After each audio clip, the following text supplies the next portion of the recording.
ഇന്നത്തെ ഒരു വീഡിയോ ഇടാൻ കാരണം എന്ന് വെച്ച് കഴിഞ്ഞാൽ ലൈസൻസിനെ കുറിച്ചാണ് കേട്ടോ, ഡ്രൈവിംഗ് ലൈസൻസിനെ കുറിച്ച്. ഇപ്പം പുതിയതായിട്ട് ഡ്രൈവിംഗ് ലൈസൻസ് എടുക്കുന്നവർക്ക് കുറേ മാറ്റങ്ങളൊക്കെ, കാറിൻ്റെ HL പാർക്കിംഗ് അങ്ങനെയൊക്കെ കുറേയൊക്കെ അപ്ഡേഷനൊക്കെ വന്നിട്ടുണ്ട്. പക്ഷേ ടെസ്റ്റ് കഴിഞ്ഞ് പാസ്സായവർക്ക് ഇതുവരെയായിട്ടും ലൈസൻസ് കിട്ടുന്നില്ല. അതിനെക്കുറിച്ചൊന്നും ഒരു സ്ഥലത്തും അങ്ങനെ അധികം പറഞ്ഞു കേൾക്കുന്നില്ല. അതെന്താണ്? ഞാൻ ഇപ്പം ടെസ്റ്റ് കഴിഞ്ഞിട്ട് എനിക്ക് നവംബർ 23-ാം തീയതിയാണ് ടെസ്റ്റ് കഴിഞ്ഞത്. ഇപ്പതാ ഡിസംബർ, ജനുവരി 23 ആവാൻ പോകുന്നു. 2 മാസമായിട്ട് ഇതിനായിട്ട് ലൈസൻസ് ഇല്ല. എന്തോ അതിന് എംപരിവാനകത്ത് അപ്ഡേറ്റ് ആയിട്ടുണ്ട്. ഞാൻ തൊട്ട് മുമ്പായിട്ട് തന്നെ കാറിൻ്റെ ലൈസൻസ് എടുത്തിട്ടുണ്ടായിരുന്നു. അതധികം സമയം ഡിലേ വന്നിട്ടില്ല, പെട്ടെന്ന് കിട്ടിയിട്ടുണ്ടായിരുന്നു.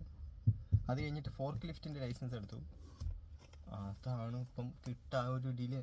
അല്ലെങ്കിൽ ഇവരെന്ത് ചെയ്യണം? ഡിലേ, അങ്ങനെ എന്തെങ്കിലും ഡിലേ ഉണ്ടെങ്കിൽ ലൈസൻസ് തിരിച്ച് റിട്ടേൺ എടുക്കാതെ നമ്മുടെ കയ്യിൽ തന്നാൽ പോരായിരുന്നോ?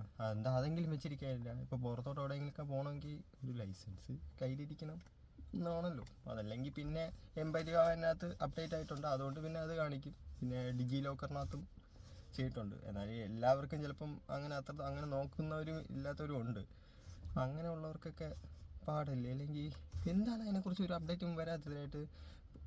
കൂടുതൽ അറിയാൻ സാധിച്ചത് പേയ്മെൻറ്റ് ഇഷ്യൂ ആണ്.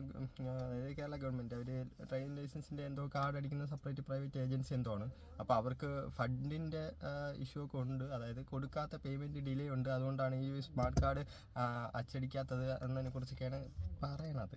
ഇതിനായിട്ട് എന്ത് റെഡി ആവാത്തത്, എന്ത് ഡിലേ വരുന്നത്? നമ്മൾ ഓരോരുത്തരിൽ നിന്നും അതിനുള്ള ഫീ ഒക്കെ വാങ്ങിച്ചിട്ടാണ് ഇവരിപ്പം ഈ ലൈസൻസും ബാക്കി പ്രൊസീജിയറൊക്കെ ചെയ്യുന്നത്. അപ്പോൾ അതിൻ്റെ ഈ കിട്ടുന്ന ഫീ ഇവരെന്ത് ചെയ്യാണ് ചെയ്യുന്നത്? എവിടെയെങ്കിലും മറിച്ച് വേറെ ആർക്കെങ്കിലും കൊടുക്കുന്നുണ്ടോ?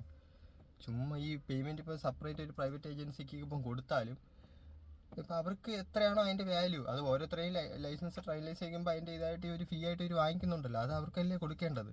ഇപ്പോൾ കാർഡിൻ്റെ ഒരു ചാർജസ് അച്ചടിക്കാനുള്ളതായിരിക്കും. പ്രൈവറ്റ് കാർഡ് ആയതുകൊണ്ട് സെപ്പറേറ്റ് ആയിരിക്കുമല്ലോ. അതിൻ്റെ പ്രിൻറ്റിങ്ങും കാർഡായിട്ട് സെപ്പറേറ്റ് അടിക്കുന്നതും എല്ലാം ഓരോരോ ഏജൻസികളായിരിക്കും. എനിക്കൊന്ന് 2 ഏജൻസികൾക്ക് ഉണ്ടെന്നാണ് എനിക്ക് തോന്നുന്നത്, കറക്റ്റായിട്ട് എനിക്കറിയത്തില്ല. അപ്പോൾ ഇവർ ഈ വാങ്ങിക്കുന്ന ഓരോരുത്തരിൽ നിന്നും ലൈസൻസ് ടെസ്റ്റ് ഫീ കൊടുക്കുന്നവർ വാങ്ങിക്കുന്ന ഈ പൈസയൊക്കെ ഇവരെന്താണ് ചെയ്യുന്നത്? അതാണ് മനസ്സിലാവാത്തത്. ഈ പൈസയൊക്കെ ഇവർ വേറെ ആർക്കെങ്കിലും കൊടുക്കണം. എന്തൊരു കഷ്ടമാണല്ലേ. 2 മാസം ഇതുവരെയായിട്ട് എനിക്ക് തോന്നുന്നില്ല ഇപ്പോൾ ഡിലേ വന്നു. ഇനിയിപ്പം പുതിയതായിട്ട് വണ്ടി എടുത്തവർക്ക് ഈ RC ബുക്കൊക്കെ ഇനി ഏത് കാലത്ത് വരുമെന്ന് ഒരു പിടുത്തവും ഇല്ല കേട്ടോ. അത് എംപരിവാനകത്ത് പോലും അപ്ഡേറ്റ് ആയിട്ടില്ല. അതിനി എപ്പം വരുമെന്ന് കണ്ടറിയാം. 2 മാസമായിട്ട് ലൈസൻസും ഇല്ല, ഒരു അപ്ഡേറ്റും ഇല്ല എന്നതായിട്ട് ഇരിക്കണം. എന്തൊരു കഷ്ടമാണ്. ഒരു വല്ല മേലൊരു ഡിജിറ്റൽ കോപ്പിയെങ്കിലും അയച്ചെന്നിട്ടുണ്ടെങ്കിൽ പിന്നെയും കുഴപ്പമില്ലായിരുന്നു. പിന്നെ എനിക്കൊന്ന് എങ്ങോട്ടെങ്കിലും ഇപ്പം പുറത്തോട്ടൊക്കെ ഇപ്പം പോയിരിക്കുന്നവർക്കാണെങ്കിൽ നോക്കിയോ, ഇപ്പം ഒരു ടൈം ബീമിനകത്ത് പെട്ടെന്ന് വരുന്നവർക്ക് ഇപ്പം വിദേശത്തോട്ടൊക്കെ പോകണമെങ്കിൽ, ഇപ്പോൾ യൂറോപ്യൻ കൺട്രിയിൽ അങ്ങോട്ടൊക്കെ പോകുന്നെങ്കിൽ ഇപ്പം പുതിയ ലൈസൻസ് കിട്ടിയിട്ട് വേണം അതിനെ വീണ്ടും തിരിച്ച് ഇൻ്റർനാഷണൽ ആക്കാൻ വേണ്ടി നമ്മളിത് അപ്ലൈ ചെയ്ത് ഇവിടെ കൊടുക്കേണ്ടത്. അപ്പം അങ്ങനെയൊക്കെ പോകാൻ വേണ്ടി ഇരിക്കുന്നവർ ഇപ്പോൾ ഇതും വെച്ചോണ്ട് ഉമ്മാരോരോ ഫണ്ടും കൊടുക്കണില്ല, തേങ്ങയും കൊടുക്കണില്ല എന്ന് പറഞ്ഞ് ഇത്രയും ഡിലേ ആയി കഴിഞ്ഞാൽ അവരൊക്കെ എന്ത് ചെയ്യും? ഓരോരുത്തരും പോകാതിരിക്കുന്നവർ.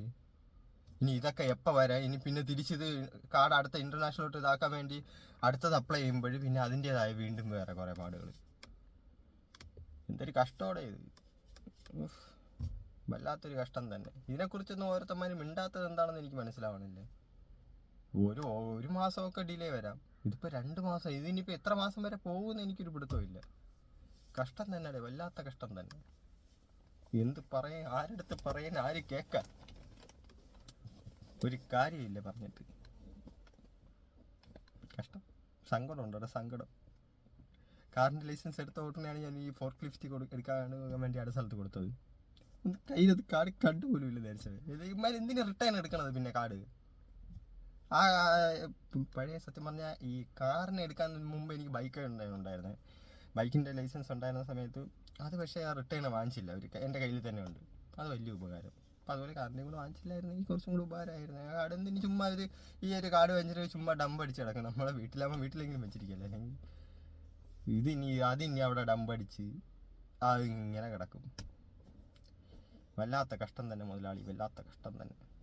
ഇതൊക്കെ ആരെങ്കിലൊക്കെ ഒന്നും പറഞ്ഞ് എന്തെങ്കിലുമൊക്കെ ചെയ്യും അങ്ങോട്ട്. എന്ത് ഇത്ര ഡിലേ വരാൻ ഇത്ര കാര്യം? എവിടെ നോക്കിയാലും ഈ കടവും ദാരിദ്ര്യവും മാത്രമല്ലേ പറയാവുള്ളൂ ഗവൺമെൻറ്റിന്.